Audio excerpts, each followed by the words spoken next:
My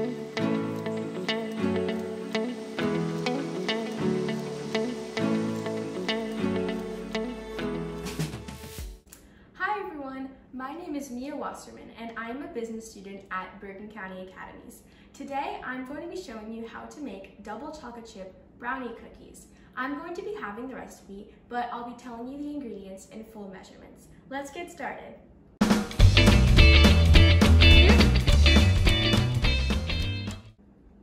Okay, so the first thing that we're going to do is mix together our wet ingredients. So here I have 1 stick of butter, but for the normal recipe, you would be using 2.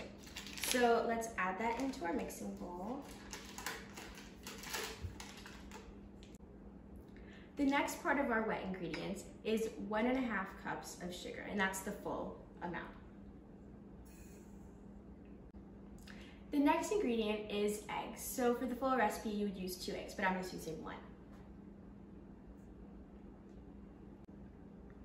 The final part of our wet ingredients is vanilla extract. So for the full recipe, you would use 2 teaspoons. I'm just using 1.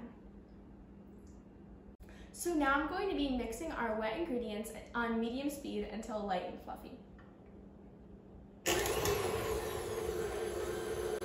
Also, feel free to scrape down the sides if you see that not all of it is being incorporated. Okay, so my wet ingredients are done mixing. This is what it should look like. If you don't have a stand mixer like I do, feel free to use a hand mixer or a whisk, but make sure you have a strong arm because it does take a couple minutes. So now that our wet ingredients are done, we're going to move on to our dry ingredients. The first ingredient we have is 2 cups of all-purpose flour. I'm just using 1.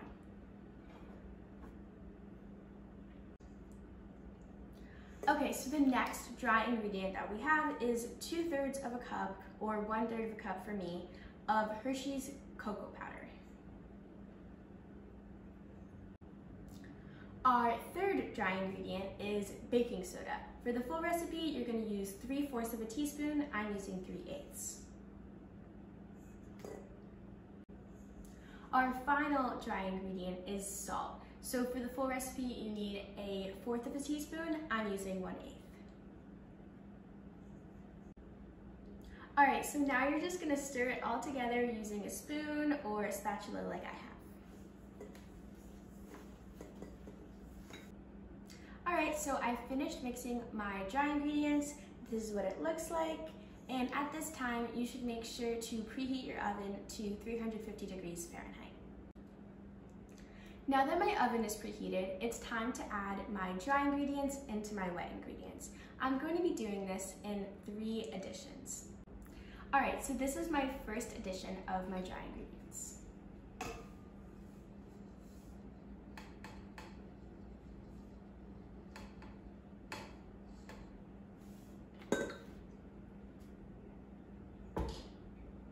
Oh, make sure you do this on low speed so that flour doesn't get everywhere.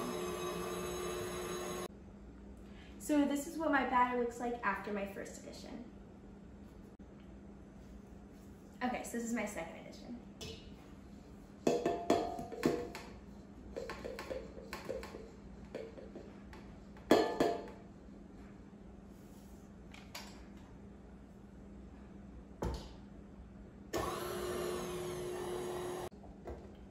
Okay, so this is what my batter looks like after my second addition.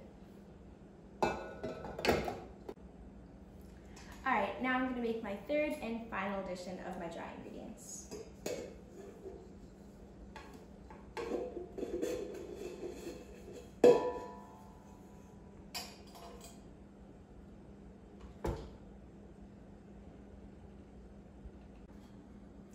All right, so now that my dry and wet ingredients are fully incorporated, I'm going to be adding in my chocolate chips.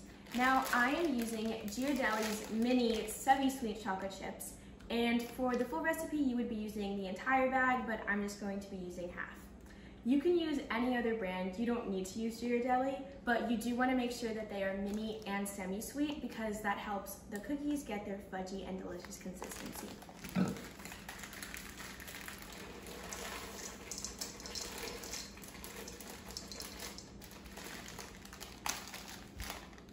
and you could just fold them in.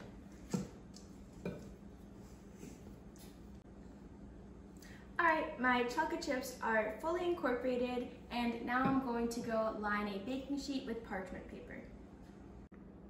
Now that my baking sheet is all lined with parchment paper, I'm going to be using an ice cream scoop to scoop out the cookie balls. You could also use your hands or a spoon.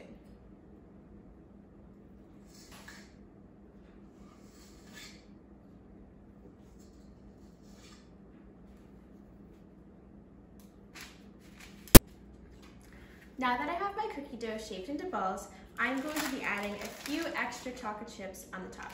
You don't have to do this, but it does taste delicious.